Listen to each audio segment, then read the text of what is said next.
The Australian Labor Party, led by Anthony Albanese, has secured a resounding victory in the 2025 federal election. This victory is not just a win for the party, but a significant moment in Australian political history. The campaign was marked by a strong focus on economic recovery, climate action, and social equity, resonating deeply with voters across the nation. This marks the second consecutive term for Albanese as Prime Minister, a feat rarely achieved in recent Australian political history. His leadership has been characterized by a pragmatic approach to governance, balancing progressive policies with economic stability. Albanese's ability to connect with everyday Australians and address their concerns has been a cornerstone of his political success. The election results reflect a clear mandate from the Australian people, endorsing Albanese's vision for the nation's future. His promises of job creation, healthcare improvements, and educational reforms have struck a chord with a diverse electorate. The overwhelming support indicates a strong desire for continuity and further progress on the initiatives started during his first term. This victory cements our place in Australian politics, giving us the opportunity to further implement our policy agenda and shape the country's direction for years to come. We are committed to building a fairer, more inclusive society where everyone has the opportunity to succeed. Our policies will focus on sustainable development, technological innovation, and strengthening our social safety nets. The victory was decisive, with Labor securing a comfortable majority in the House of Representatives. This majority will enable the government to pass key legislation without significant opposition, paving the way for transformative changes in various sectors including healthcare, education, and environmental policy. This outcome defied pre-election polls that predicted a tight race. Many analysts had anticipated a close contest, with some even suggesting a possible hung parliament. However, the clear and decisive win for Labor has put those speculations to rest, highlighting the disconnect between polling data and voter sentiment. The scale of the win surprised many political analysts and signaled a potential shift in the Australian political landscape. This election has demonstrated that voters are looking for stability and effective governance, rather than the uncertainty and division that often characterize closely contested elections. The result is a testament to Albanese's leadership and the Labor Party's ability to address the pressing issues facing the nation. The election results mark a new chapter in Australian politics, with the potential for significant change and reform under Albanese's continued leadership. As the nation moves forward, the focus will be on delivering on campaign promises and ensuring that the benefits of economic growth and social progress are felt by all Australians. The next few years will be crucial in shaping the future of the country, and the Labor Party is poised to lead with a vision of inclusivity, sustainability, and prosperity for all. The 2025 election saw a decisive swing towards the Labor Party, indicating a strong desire for change amongst Australian voters. Key factors in Labor's victory included their focus on social justice issues, climate change action, and economic equality. The coalition, on the other hand, struggled to connect with voters on these key concerns. I acknowledge the clear message sent by the Australian people and pledge our party's cooperation in ensuring a smooth transition of power. Outgoing Prime Minister Peter Dutton conceded defeat gracefully. Dutton's concession speech marked the end of the coalition's time in government. The coalition now faces the challenge of regrouping and reassessing its policy direction. The loss presents an opportunity for the party to reflect on its performance and reconnect with the electorate. The coming months will be crucial for the coalition, as it seeks to rebuild and present a strong opposition to the Albanese government. Albanese's victory speech was a message of unity and optimism. He stood before a sea of supporters, their faces lit with hope and anticipation, and spoke with a conviction that resonated deeply with everyone present. He addressed the nation with a promise to govern for all Australians, emphasizing the need for unity and collaboration. Albanese made it clear that his leadership would be inclusive, aiming to bridge the divides that have long plagued the country. He spoke of a government that listens to its people, values their input, and works tirelessly to meet their needs. Albanese outlined his vision for a fairer and more inclusive Australia, one where every citizen has the opportunity to thrive. He detailed his plans to tackle inequality and ensure that no one is left behind, regardless of their background or circumstances, highlighting key policy areas such as healthcare, education, and climate change. He stressed the importance of a robust healthcare system that is accessible to all, quality education that prepares the youth for the future, and sustainable practices to protect the environment for generations to come. This victory is not about me. It is about us as a nation coming together to build a better future. It is about you, the Australian people, and your belief in a brighter future. Your support and trust have made this possible, and together, we will work towards achieving our shared goals. We are committed to addressing the rising cost of living, improving access to healthcare, and ensuring that every Australian can live with dignity and security. These are not just promises, but commitments that we will strive to fulfill, and taking strong action on climate change.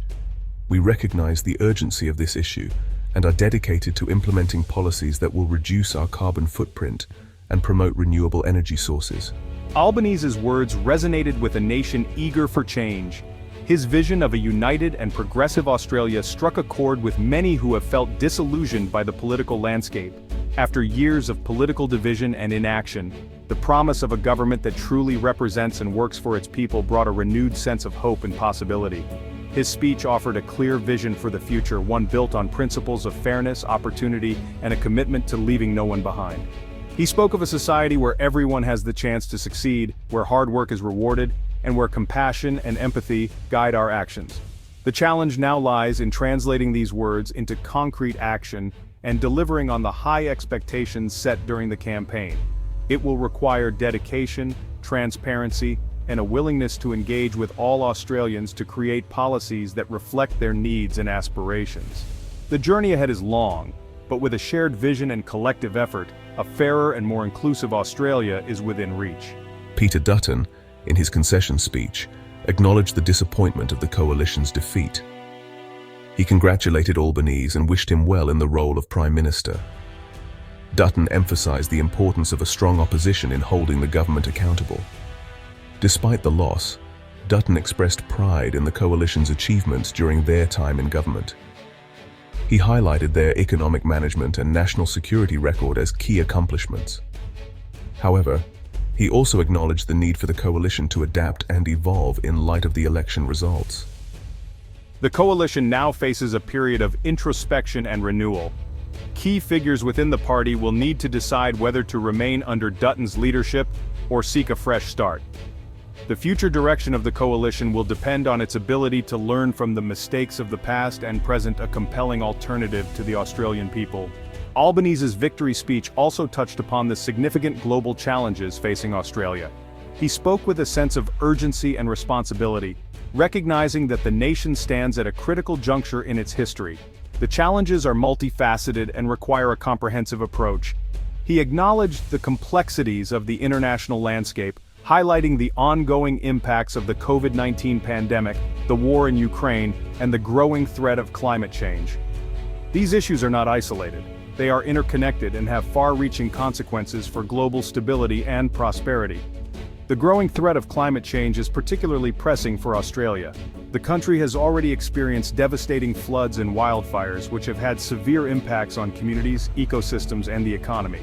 Environmental protests have become more frequent, reflecting the public's demand for urgent action.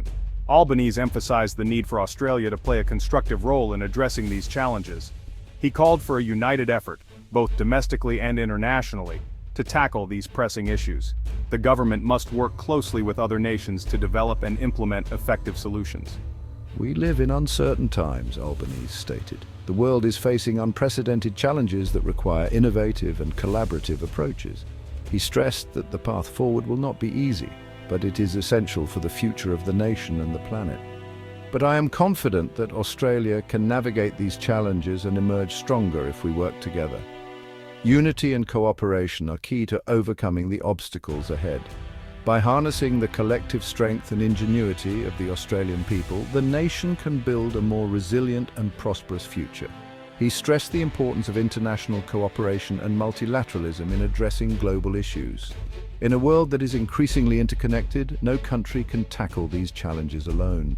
Multilateral agreements and international partnerships are crucial for achieving sustainable solutions. Albanese's government will need to navigate a complex geopolitical landscape marked by great power rivalry and economic uncertainty. The balance of power is shifting, and Australia must carefully manage its relationships with key global players to safeguard its interests. The ongoing trade war between the United States and China, coupled with the war in Ukraine, has created significant volatility in global markets. These conflicts have disrupted supply chains, increased costs, and created uncertainty for businesses and consumers alike. Australia, as a trading nation heavily reliant on China, will need to carefully manage its economic and diplomatic relationships to ensure continued prosperity. The government must strike a delicate balance between maintaining strong trade ties and addressing geopolitical tensions. This will require strategic diplomacy, economic foresight, and a commitment to national interests. Recognizing the shifting geopolitical landscape, Albanese emphasized the importance of Australia's relationships in the Indo-Pacific region. He reiterated Australia's commitment to its alliance with the United States, while also stressing the need for constructive engagement with China. Albanese highlighted the importance of regional stability and security. Australia is a proud member of the Indo-Pacific family, Albanese said. We will continue to work closely with our regional partners to promote peace, security, and prosperity. He specifically mentioned the importance of strengthening ties with Southeast Asian nations. Australia's foreign policy under Albanese is expected to focus on strengthening partnerships in the Indo-Pacific region, particularly with Southeast Asian nations. The government will likely prioritize economic diplomacy and development assistance as tools for building stronger relationships. Albanese has also indicated a commitment to multilateralism and working through international institutions to address global challenges.